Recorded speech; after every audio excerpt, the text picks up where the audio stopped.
The zoo is packed with families that laugh and smile as they watch animals at the zoo sleep or lounge around. What these families do not realize is that the animals are dying inside.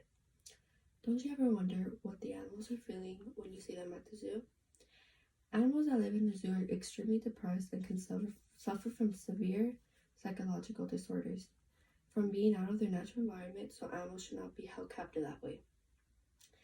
I am held credible to speak about how animals are being negatively impacted in captivity because I've done my research and I want to help those animals in need and create change today. The problem is animals are being held in insufficient places and they need to be out in the wild to run free. Animals should not be kept in captivity for any reason other than they have been harmed and need to receive treatment.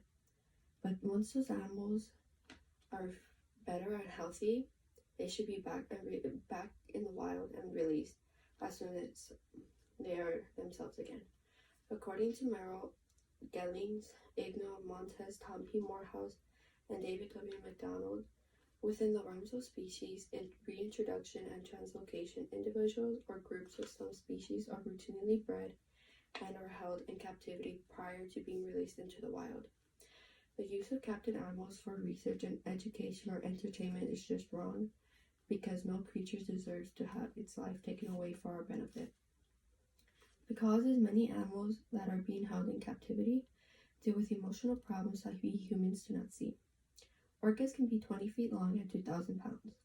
So according to Stephen Schoen, in particular the film tells the story of Tilikum, a whale inflicted in the deaths of 3 people, and in Copperwise, telling a whale made unpredictable and dangerous by a cruel captivity that confines whales in circumstances that shrivel the complex and highly sophisticated social lives they are meant to have in the open seas. Trapping them instead in comparatively small tanks and in culturally mixed groupings that break up families and wreak havoc in their social structures. So that being said, the zookeepers and trainers portray us too. The way that we see animals makes them happy, but the animals themselves are not happy. These animals cannot release their stress in any way except for pacing back and forth in their cages or in tanks. The cages or enclosures for zoos animals are inadequate. For people to think that animals are fine, there must be something wrong with the society. The solution is we've increased awareness about the cruelty involved with keeping the wild animals in captivity.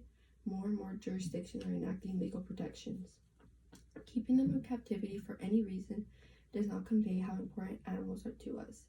They need to be free from captivity and thrive out in the wild with their families. And in order to do that, starting a campaign, raising money, and making species about how animals in captivity are not healthy.